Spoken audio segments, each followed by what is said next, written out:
창세기부터 들어가기 전에 성경에 대한 기본적인 것들을 좀 알고 오늘 같이 성경 탐사 여행에 들어가도록 하겠습니다. 제1강의 제목을 성경의 맥 잡기라고 했습니다. 맥이 어디에 있습니까? 맥이 뭐죠? 맥? 손목에 보통 손에서 맥을 보통 잡죠. 맥이 뛰고 있다는 얘기는 뭐예요? 살아있다는 얘기죠. 성경에도 이 흐름이 있고 성경이 하나님의 말씀이기 때문에 살아 움직이는 말씀인데 맥을 갖다가 잘 잡아야 이 흐름을 잘 잡을 수 있습니다. 성경의 흐름을 잡기 위한 그 과정인데요. 첫 번째로 성경은 몇 권으로 되어 있습니까? 성경 크게 보면 한 권이죠. 그러나 그 한 권 속에 몇 권이 있어요? 66권이 들어가 있습니다. 혹자는 70권이라고 얘기해요. 70권이라고 얘기하시는 분은 시편을 5권으로 봅니다. 시편을 잘 가서 보시면 제1권, 제2권 해가지고 5권을 합본해 놓은 것이 시편이에요. 그렇게 해서 어떤 분은 70권이다라고 얘기하는 분도 있고 66권이다 얘기하는 분도 계시고 성경은 전체적으로 한 권의 역사를 가지고 있는데요. 이 성경을 우리는 워낙 두꺼운 책이기 때문에 이걸 단숨에 읽기는 굉장히 어렵습니다. 그래서 우리는 이 성경을 많이 나눠서 읽는데 나누다 보니까 너무 많이 나눠서 읽어요. 너무 많이. 그러다 보니까 성경이 전체적인 큰 그림을 놓치고 있더라는 거죠. 그래서 성경을 왜 전체적으로 보아야 되느냐 3가지를 좀 말씀을 드리면 첫 번째는 하나님의 명령입니다. 하나님의 명령. 신명기에서 모세가 가나안 땅에 들어가지 못하고 모압 평지에서 이스라엘 백성들한테 유언을 합니다. 그러면서 마지막 고별 설교를 쭉 하고 나서 이제 하나님의 명령을 전하는데 너희들은 매 7년마다 매 7년 초막절마다 하나님의 말씀을 백성들한테 다 들려줘라 라고 얘기를 합니다. 몇 년마다요? 7년마다.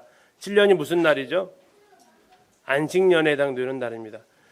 안식일 중요하듯이 안식년도 굉장히 하나님께서 중요하게 여기시는데 그 7년마다 하나님의 말씀을 계속해서 전체적으로 신명기의 말씀을 다 들려주도록 이야기를 하고 그러나 성경의 역사 가운데에서 이스라엘은 이 명령에 단 한 번도 순종하지 못해요.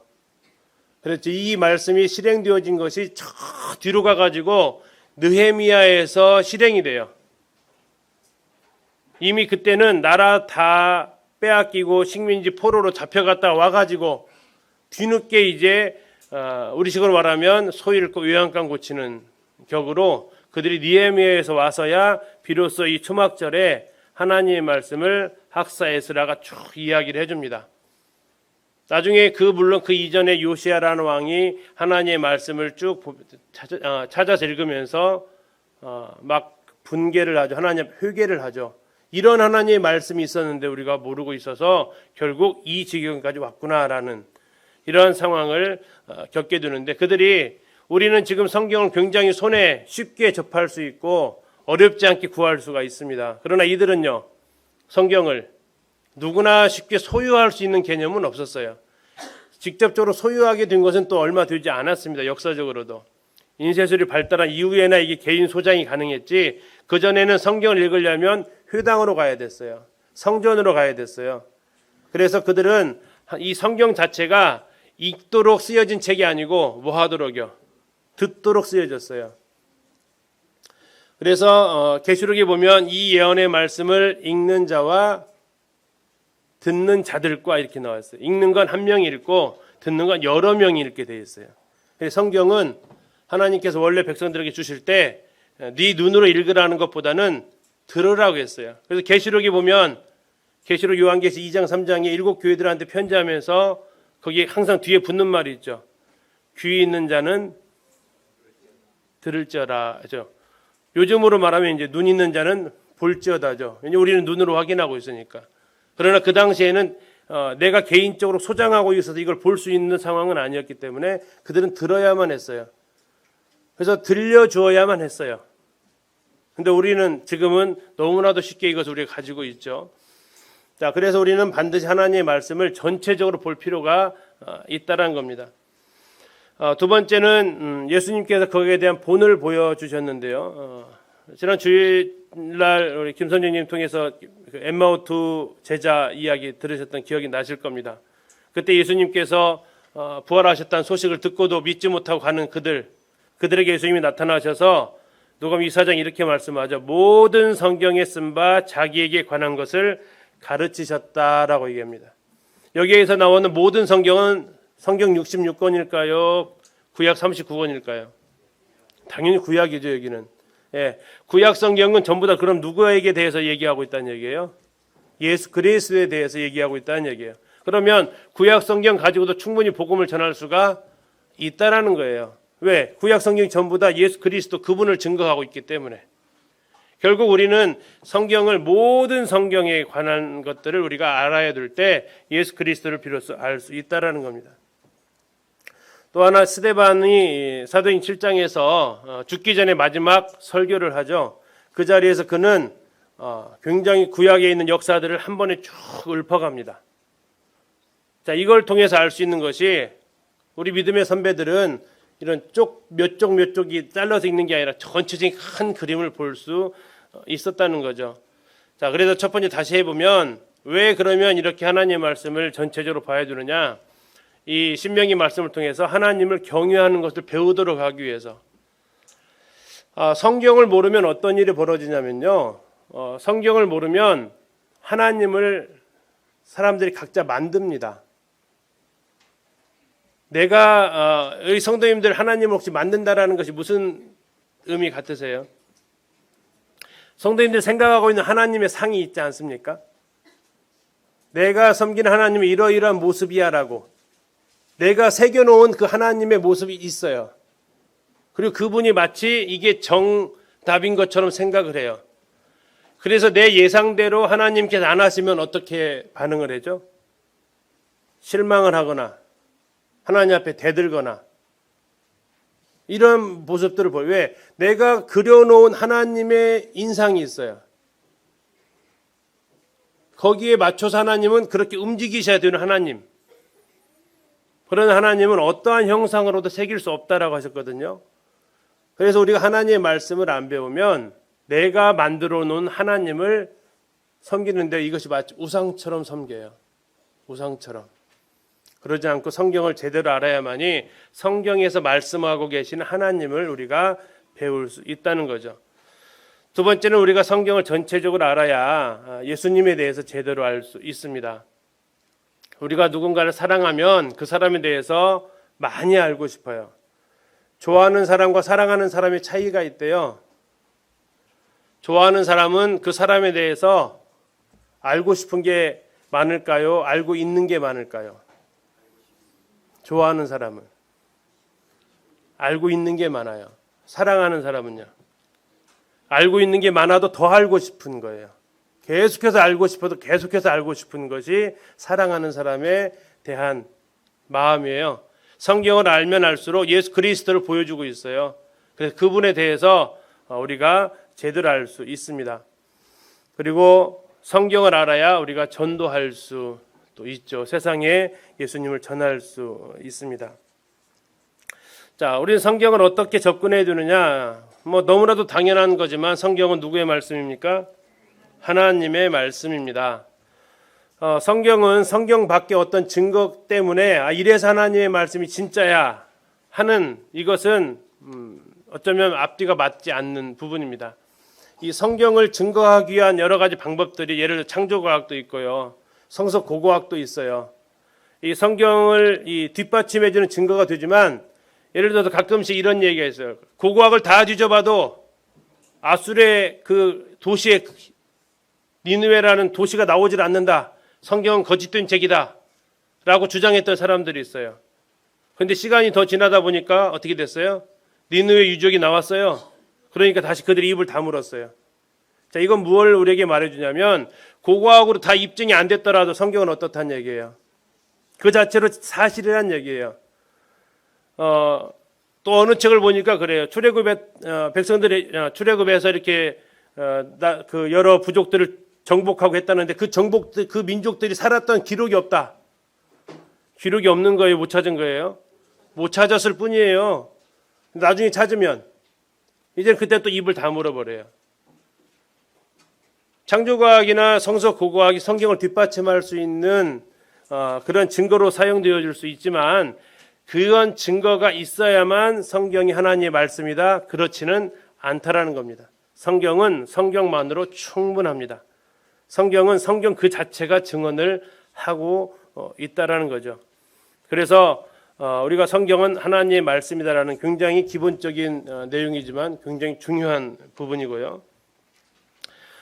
두 번째는 우리가 자주 놓치는 부분 중에 하나인데요. 성경의 주인공이 누구라고요? 하나님이시라는 거예요. 성경의 주인공은 하나님. 가끔씩 주일학교에서 이렇게 아이들한테 말씀을 전할 때 우리가 실수할 때가 있어요. 오늘은 아브라함에 대해서 배워보자. 이게 완전히 틀린 말은 아니에요. 그러나 더 정확하게 표현한다면 그렇게 표현하면은 좀 아쉬운 부분이 있다는 얘기예요. 왜? 성경은 아브라함을 주인공으로 등장시키지 않고 있다는 얘기예요. 누가 주인공이에요? 하나님이 주인공이에요. 그걸 어떻게 알 수 있죠?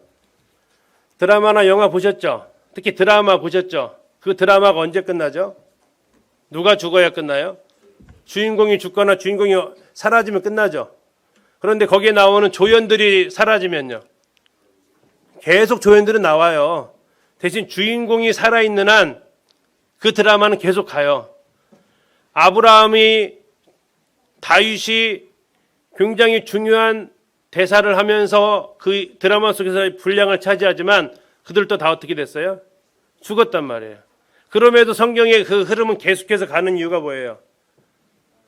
네, 하나님이 살아계시니까. 성경은 누구에 관한 이야기예요?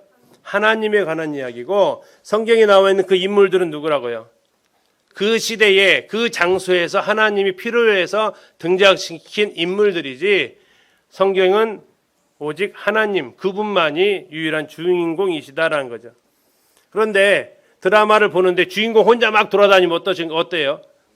주인공 혼자 막 돌아다니면 재밌어요? 재미 하나도 없단 말이에요. 누가 있어야 돼요? 조연들이 있어야 돼요. 그래서 하나님께서 그들을 각각의 상황에 따라서 이렇게 배치를 시켜서 하나님을 드러내는 역할을 하고 있다라는 거죠.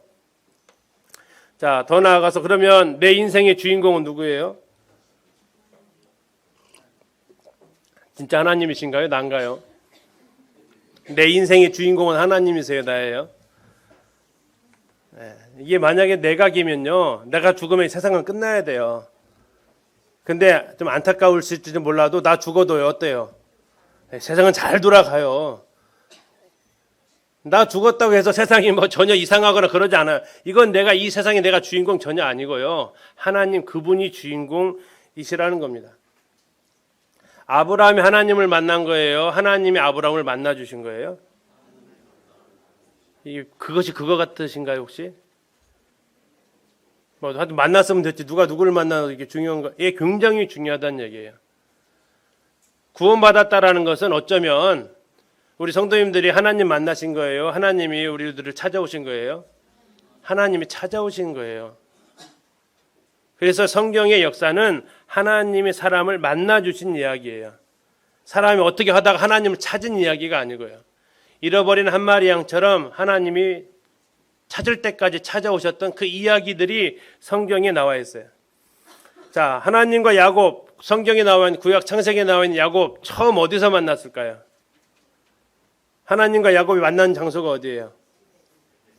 그렇죠. 베델이죠. 이게 우리가 가지고 있는 착각이라고요. 어디서 처음 만났어요? 리브가의 뱃속에서 만났다고요. 복중에서, 리브가의 복중에서 쌍태구나라고. 그리고 이미 복중에서 하나님이 야곱을 뭐 하셨다고 얘기해요? 택하셨다고 얘기하고 있어요. 하나님이 만난 이야기라니까요. 베델은 누가 누구를 만난 거예요? 야곱이 하나님 만난 얘기예요. 그러나 그 이전, 그때 대략 야곱의 나이가 77세 정도 됐는데 77세 될 때까지 야곱이 하나님 처음 본 거예요, 그때. 근데 하나님은 계속해서 77년 동안 뭐 하셨다는 얘기예요? 야곱을 보고 계셨다는 얘기예요. 근데 아무리 봐도 이게 눈이 딱 마주쳐야 이게 되죠. 77년 만에 야곱하고 하나님하고 눈이 드디어 만난 거예요. 하나님의 이 상황. 자, 요셉은 성실해서 하나님을 만났어요? 하나님을 만나서 성실해졌어요? 순서가 바뀌시면 안 돼요. 요셉이 원래 그렇게 굉장히 형의 모든 잘못을 다 용서해 줄 수 있을 정도의 사람이 아니었다고요. 자, 어느 때 이렇게 질문을 한 적이 있어요. 성경의 인물 중에서 내 신랑감으로 될 만한 사람 누가 있을까요? 이 사람 정도면 내 신랑감으로 될 만하다. 뽑아보라겠어요. 누가 혹시 떠오르세요? 예? 요셉이요. 예, 좋죠. 근데 아마 형들한테 팔려야 될 거요. 그 신랑은. 예, 그리고 저기 성추행범으로 좀 몰려야 될 거고요. 교도소 생활 한 2년 하셔야 될 거예요. 또 누가 좋으세요? 예? 누가 좀 내 신랑감으로 내 아들 내 딸만 됐으면 하는 인물이 또 누구 있을까요? 예? 에녹. 예. 에녹이 성경에 나와 있는 역사가 별로 없어서 예. 그렇게 존재가 없이 갑자기 사라질 수 있을 텐데 예. 성경에 나와 있는 그 누구도 뭐 모세를 꼽는 사람은 살인자거든요. 예. 뭐 다윗이 좋아하세요? 남의 여자 뺏은 사람이에요. 아브라함 마음에 드세요? 비겁하게 자기 아내 갖다가 누이 동생으로 속인 남자라고요. 누가 마음에 드세요? 다니엘이 마음에 드세요? 죄송해요. 환관이에요. 결혼 못해요, 그분은. 누가 마음에 드냐고. 아니에요. 성경은 그러한 누구 인물의 역사가 아니고 그러한 사람이라 할지라도 하나님이 만나주시니까 어떻더라? 달라지더라라는 거예요. 여기 계신 우리 성도님들이 그 증인 아니십니까? 하나님께서 나를 만나줬으니까 지금 내 모습이 이렇게 살 수 있는 것이 이게 하나님의 은혜. 이게 바로 성경의 중요한 거예요. 그래서 아까 말씀드린 아브라함에 대해서 배워보자라고 하는 표현보다 더 좋은 것이 어떤 거예요?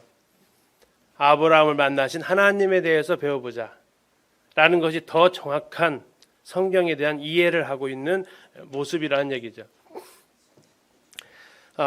세 번째, 성경은 하나님께서 주신 몇 개의 이야기라고요? 하나의 이야기다. 왜? 주인공이 한 분이시거든요. 아브라함 이야기 따로 다윗 이야기 따로가 아니라 성경은 하나님 이야기고 하나님께 주신 하나의 책, 성경 66권이기도 하지만 단 한 권, 하나님의 전 그분의 모든 것을 표현하고 있는 단 한 권의 책이라는 겁니다. 자, 그러다 보면 예를 들어서 영화를 보신다고 하면 생각을 한번 해보세요. 영화를 가서 보시는데 처음부터 끝까지 보셔야 제대로 이해가 가세요? 아니면 처음 보고 나오셔도 괜찮아요? 처음 보고 한 20분 보다가 나오고 영화에 대해서 평론하면요. 말도 안 되죠. 그럼 끝부분 한 20분 보면요. 그것도 말 안 되고 가운데 20분 정도 보면 영화를 다 이해한다고 할 수 없다고요. 성경은 창세기에서부터 계시록까지 전체를 볼 줄 알아야 성경에 대해서 우리가 이해할 수 있다고요. 내가 좋아하는 몇몇 책만 봐가지고는 정말 영화에서 5분 보다가 스킵하고 또 한 5분 보고 이러면서 내가 영화에 대해서 뭔 얘기를 하는. 그래서 이야기가 잘 안 이어지잖아요. 왜? 띄엄띄엄 보니까 성경이 이어지지가 않아요.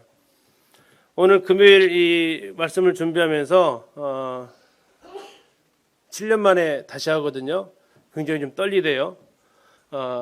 또 하나는 굉장히 감격스러웠어요. 왜 감격스러웠을까요? 가장 큰 이유 중에 하나는 설교자가 할 수 있는 가장 큰 영광이 뭘까라고 생각을 해봤어요.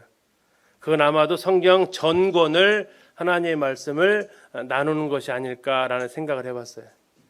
한 책을 하는 것도 굉장히 중요하지만 성경 66권 전체를 갖다 우리가 볼 수 있다면, 그래서 저는 어쨌든 성경 66권을 깊게는 들어가진 않겠지만 전체적인 그 큰 흐름과 큰 그림을 보여드리려고 노력할 거고, 우리 성도님들도 동일하게 하나님의 이야기 한 권의 책을 볼 수 있는 그러한 안목을 가질 수 있기를 기대하면서 이 시간을 준비를 해갑니다.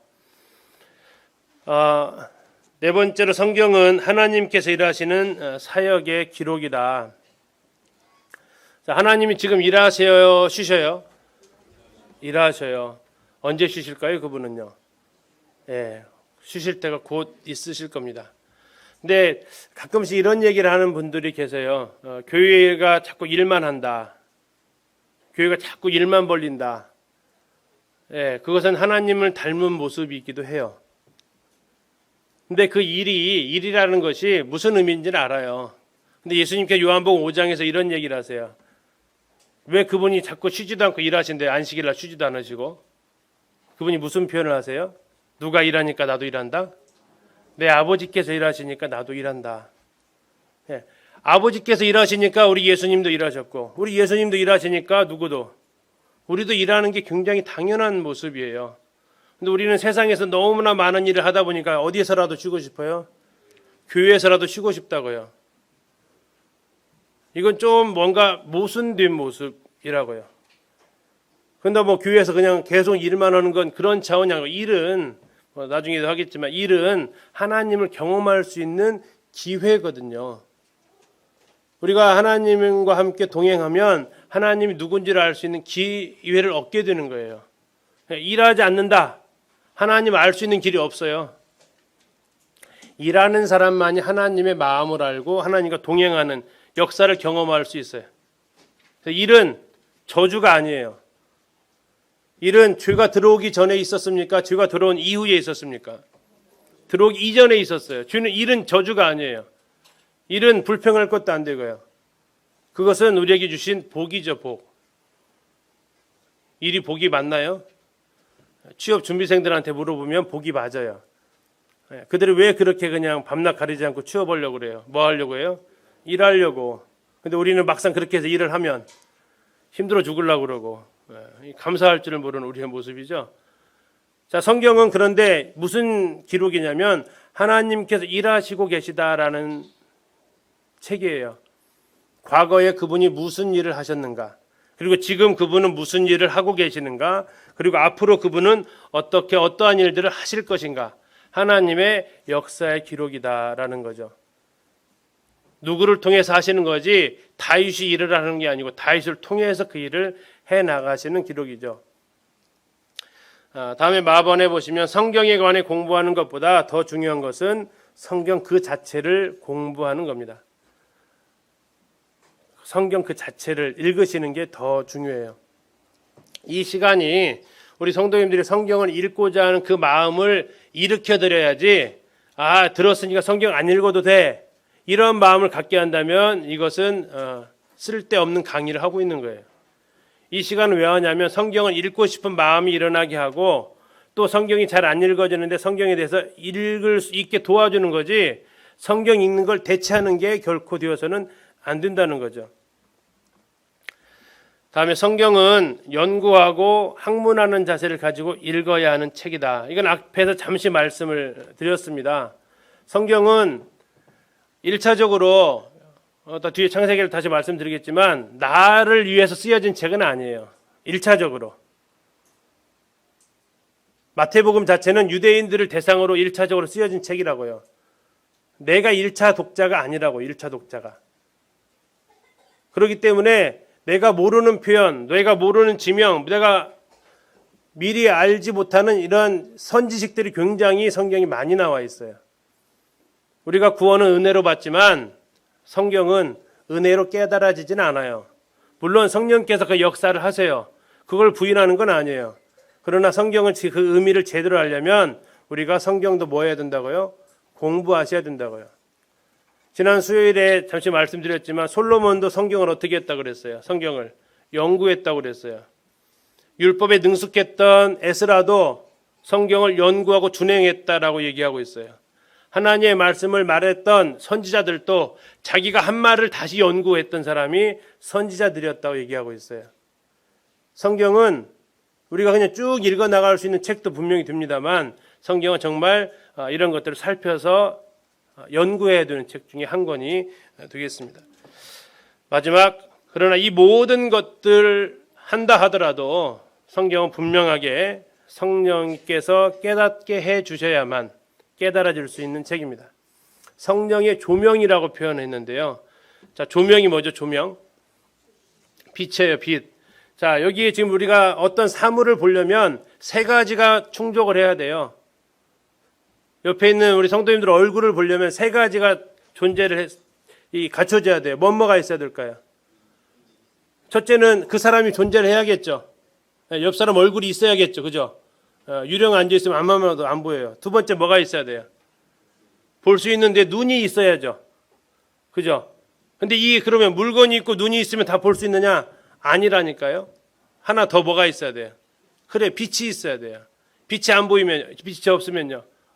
흔히 말하는 칠흑같이 어두우면 불체가 분명히 있고 두 눈을 분명히 부릅뜨다 하더라도 빛이 없으면 안 보인다고요. 성경을 아무리 연구하고 하더라도 성령께서 거기에 대해서 빛을 비춰주지 않으시면, 깨닫게 해주지 않으시면 안 보여지는 책이에요. 그래서 대학에서 공부한다고 해서 알 수 있는 책이 또한 아니라고요. 자, 그러면 이제 성경의 맥을 잡기 위해서 우리가 해야 될 일 네 가지를 좀 말씀을 드리면, 첫 번째는 성경 66권에 대해서 어떻게 이루어졌는지 대략 우리가 좀 살펴볼 수 있어야 된다라는 거고, 두 번째는 성경이 기록되어져 있는데, 구약에 39권이 기록되어져 있는데 39권을 묶다 보니까 기준이 필요해요. 막 뒤죽박죽하지 않아요. 예를 들어서 뭐 이렇게 집에 농 있으시잖아요. 5칸짜리 단스가 있으면 막 되는 대로 물건 막 집어넣으시나요? 아니죠. 1층에는 뭐 넣고 2층에 뭐 넣고 두 번째 칸 서랍에 뭐 넣고 세 번째 서랍에 뭐 넣고 정하잖아요. 성경도 마찬가지예요. 39권을 갖다가 한 책으로 만드는데 그냥 아무거나 그냥 손에 잡히는 대로 끼워 놓은 게 아니고 기준을 잡았다고요. 기준. 무슨 기준을 잡았을까요? 분류했어요. 역사서는 역사서대로, 이야기가 있는, 스토리가 있는 책들은 스토리가 있는 책대로 딱 모아놓고요. 그 다음에 이야기가 아니고 주로 시로 되어 있는 책을 또 모아놓고요. 그 다음에 이야기가 없고 주로 설교가 되어진 책들을 모아놨다고요. 그래서 모아놓고 했더니 이쪽 역사가 되어진 책들이 한 17권 되고, 시가 모아진 게 한 5권 되고, 또 이런 주로 설교가 모아진 것이 한 17권 돼요. 그렇게 해서 17, 5, 17 하니까 몇 권 됐어요? 39권이더라 이거죠. 그러면 이 17권, 앞에 있는 17권은 어떤 기준으로 이렇게 17권을 또 모아놨을까요? 1번 책이 있을 거고 17번 책이 있을 거 아니에요. 어떤 기준으로 해놨을까요? 시간 순서대로 해놨어요. 다행히. 일어난 사건 순서대로 쭉 해놨어요. 얼마나 고마운지 몰라요.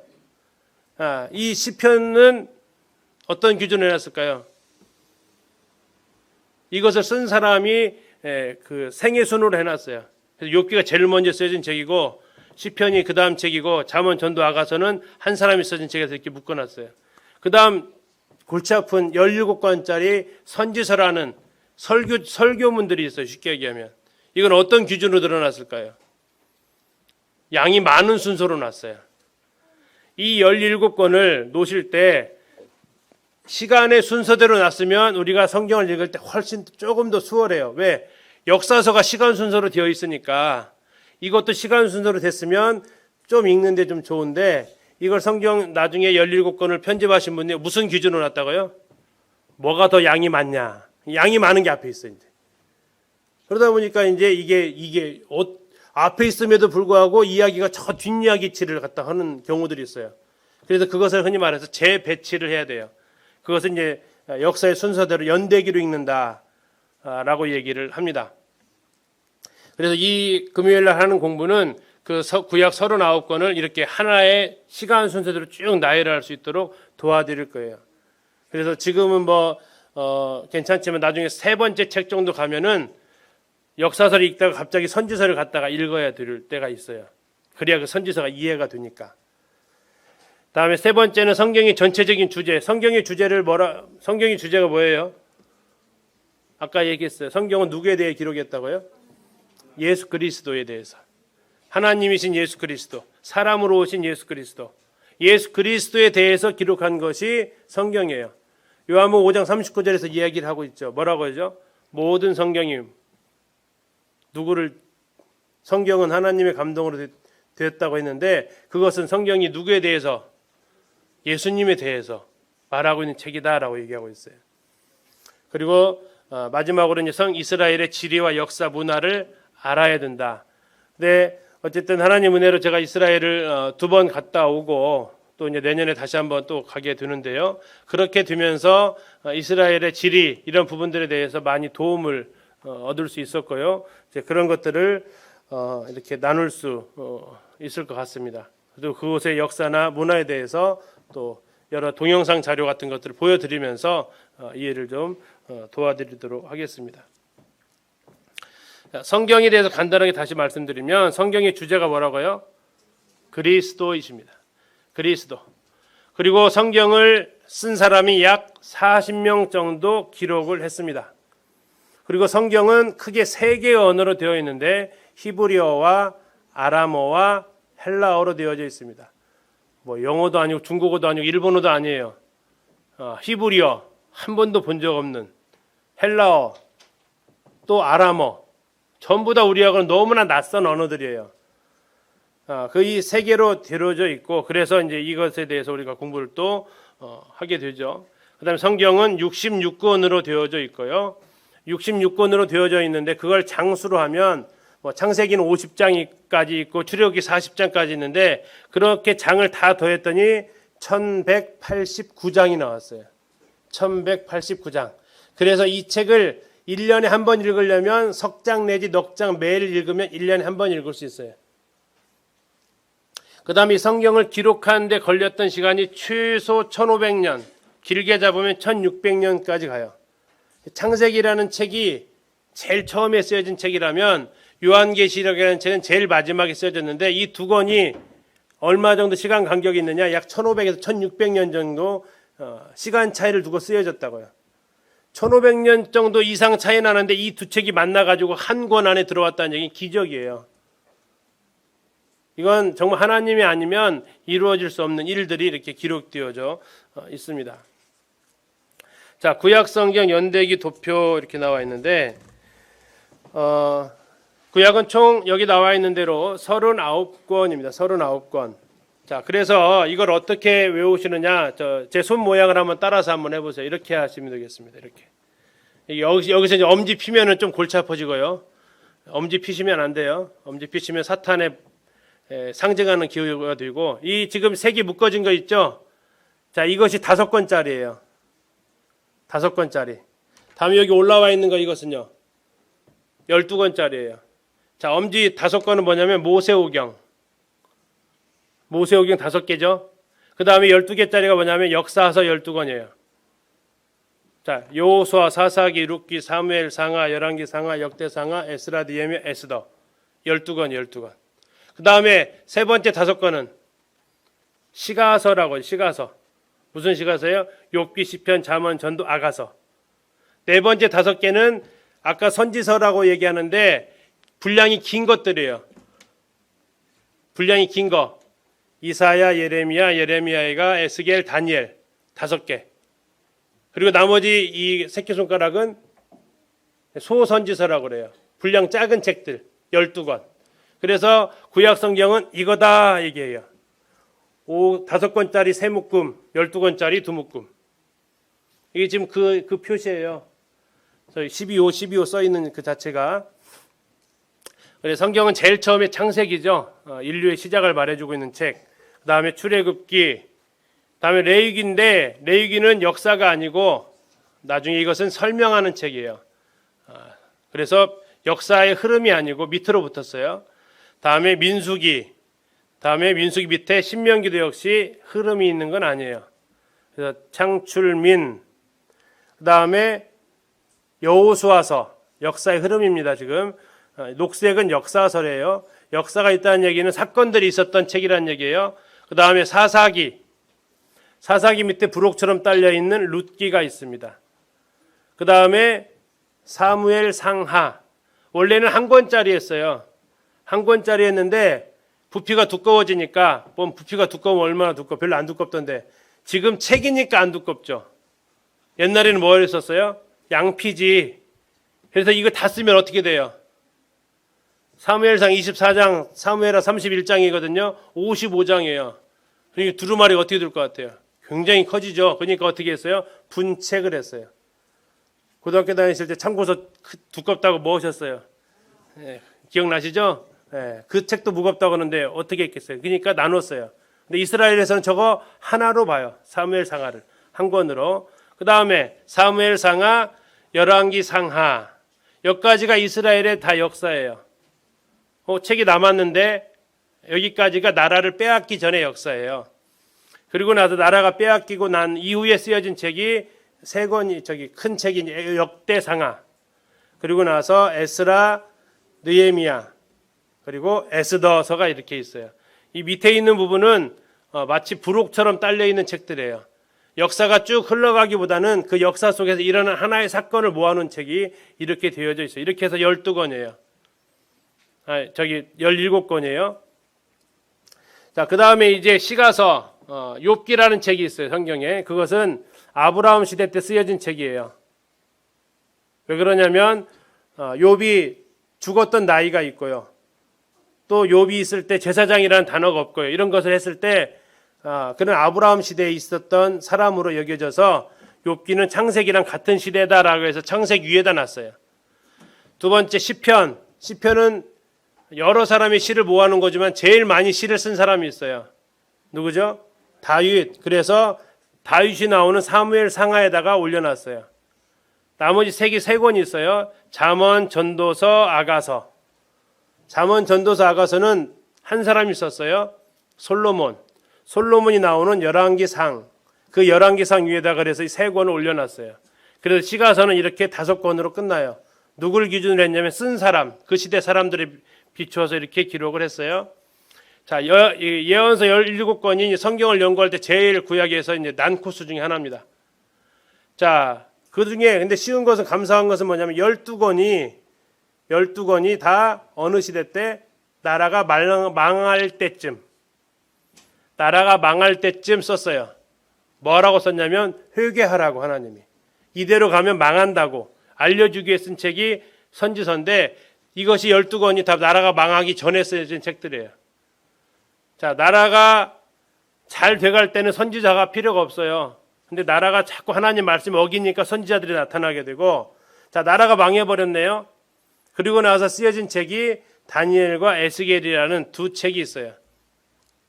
다니엘은 첫 번째 포로로 잡혀갔던 사람이고 에스겔은 두 번째 포로로 잡혀갔던 사람.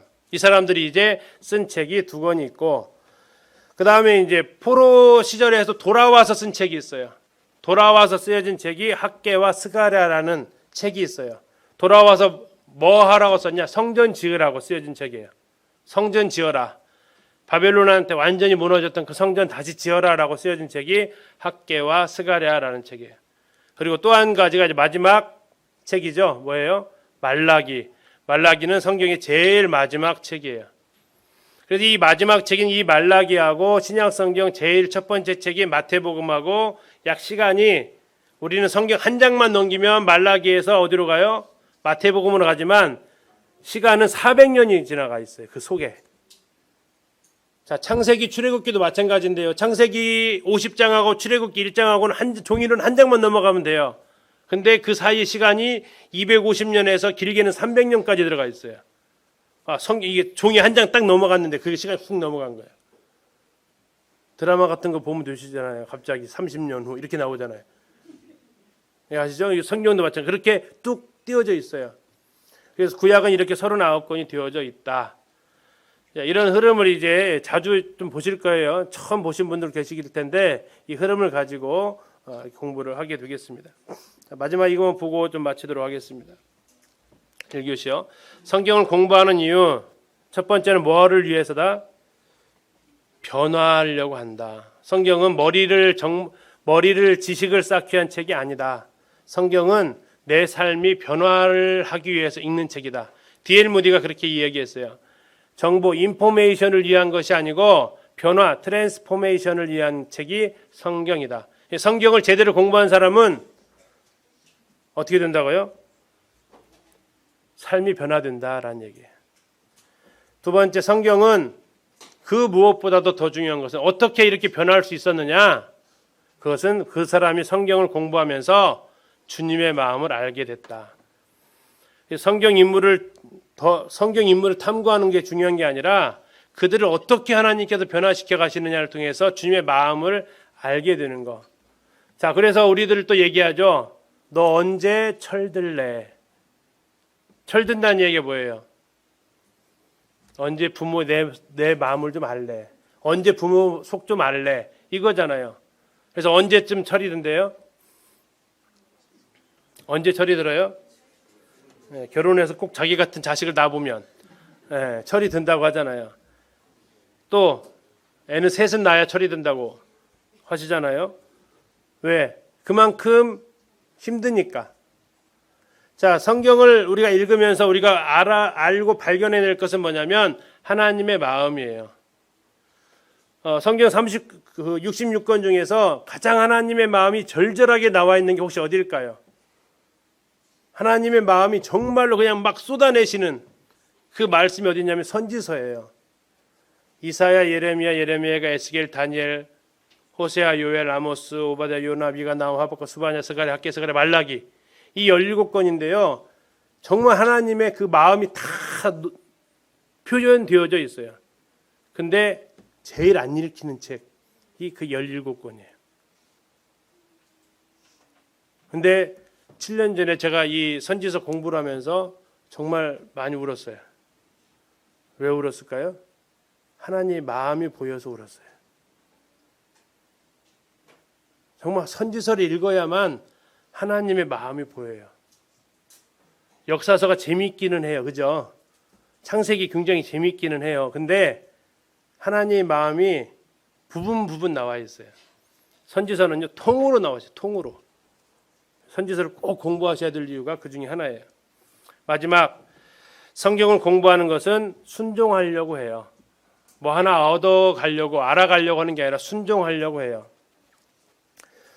삶이 될 때 성경 공부의 목적을 달성한다라고 얘기할 수 있어요. 사람 있죠, 사람. 사람은 두 단어가 합해서 된 말이래요. 사람. 뭐와 뭐가 합해졌을까요? 삼과 암. 삼암. 계속 가보시면 사람이 된대요. 여러분들이 알고 있는 것과 내가 살아가는 것이 같으면 뭐라고요? 그게 사람이래요. 근데 아는 거하고 사는 거하고 다르면요. 우리는 그때 이런 말 합니다. 사람이면 다 사람이냐? 사람다워야 사람이지. 사람다운 게 뭐예요? 아는 만큼, 아는 것과 행하는 것이 같은 거. 이게 이제 흔히 말하는 동양적인 사상에서 나온 표현이래요. 그래서 뭐 언행일치, 지행일치 이런 얘기들을 하잖아요. 삶이 되고 삶이 알미 되는 사람이 그것이 사람이래요. 우리가 하나님의 말씀을 배운 대로 순종하는 것이 이것이 우리가 공부하는 목적이다라는 거죠. 자, 10분간 쉬셨다가 다음 시간에 이제 구약 성경에 대해서 살펴보도록 하겠습니다. 10분간 쉬시겠습니다.